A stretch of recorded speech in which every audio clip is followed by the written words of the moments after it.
Hello, everyone. Welcome to another wonderful edition here of Level Up Mental Health. I'm your host here, Swizz. Got a good topic here. We're going to be looking at a strategy in regards to dealing with anxiety. Um, this strategy here is called decatastrophizing, and I like doing this for clients that may have difficulties of just kind of reviewing anxiety. So, anxiety is interesting, especially for work I'm doing right now as an OCD therapist for full time, on top of kind of here to there per diem therapy, um, is me just kind of understanding anxiety more and more and the purpose behind it, um, especially for how it may kind of get a bad rep in terms of kind of what it is and what it's doing in there. But there's usually always a cause in regards to anxiety, right? Something is going to lead you to feel you're experiencing a fear or you're experiencing some worry about something's going to happen here, right? So we may do these things to help reassure ourselves or to help us to really kind of get us through that discomfort feeling that we have there.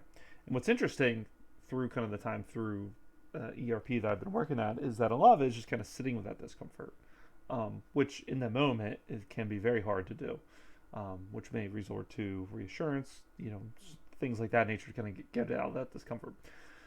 But the ultimate goal that we're trying to do is just trying to understand it, right? Especially if we're able to kind of break down maybe those thoughts and help us kind of understand more about it, can help us see it in a different light, right?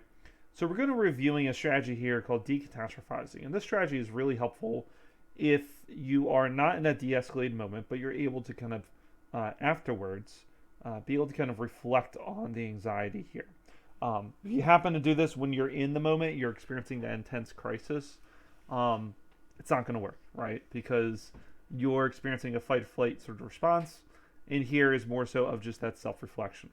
So that's what we'll work on here. We'll review this and we'll see kind of where it takes us. Okay, so let's pull up the resource here about decatastrophizing. So through this again, what usually happens with prior to us kind of getting here is we experience these cognitive distortions, right? Thoughts that may have these power to influence us, and for the most part, all of us experience some sense of cognitive distortions. It's a normal part of us being humans. But where it becomes a concern is when it starts to become too extreme or too plentiful, and it prevents our ability to really kind of think rationally with certain things, right?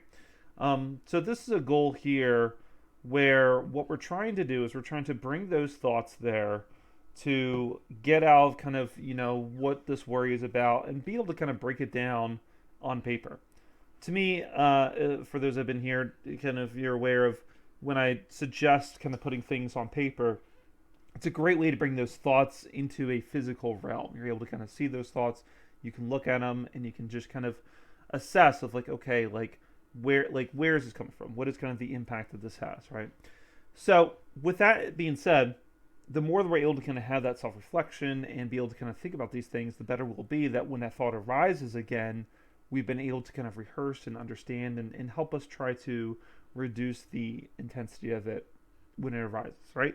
So here, the self-reflection, this little worksheet is a good way to try to break down and decatastrophize those thoughts that we may be feeling. So prior to that, we may do something that's called catastrophizing, where we think about kind of the worst possible outcomes that's going to happen. What if I do this and I fail, or whatever it is in that sense, right?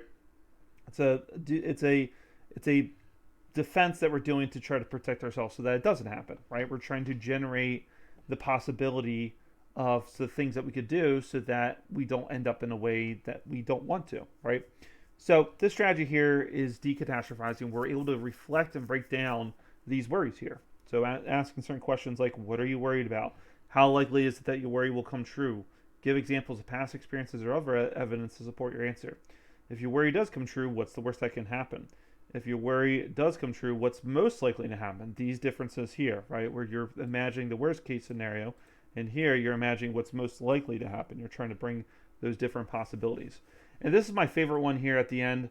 If your worry comes true, what are the chances that you'll be okay in 1 week, in 1 month, in 1 year, right?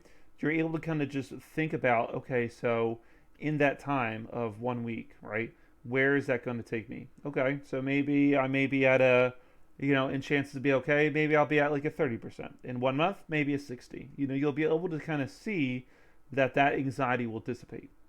So being able to kind of break that down and really, think about this anxiety and reflect and be able to recognize like, okay, what am I worried about, right? And be able to break down kind of the worst case scenarios is a great way to do it. Again, when you're not in the intensity of that feeling. So in order to do that, get out of that feeling and then utilize the skill here to help kind of reflect on that anxious worry that you have. So, hopefully you like the skill. Hopefully it's beneficial. If you're watching YouTube, make sure to like, subscribe. Otherwise, check you in the next one.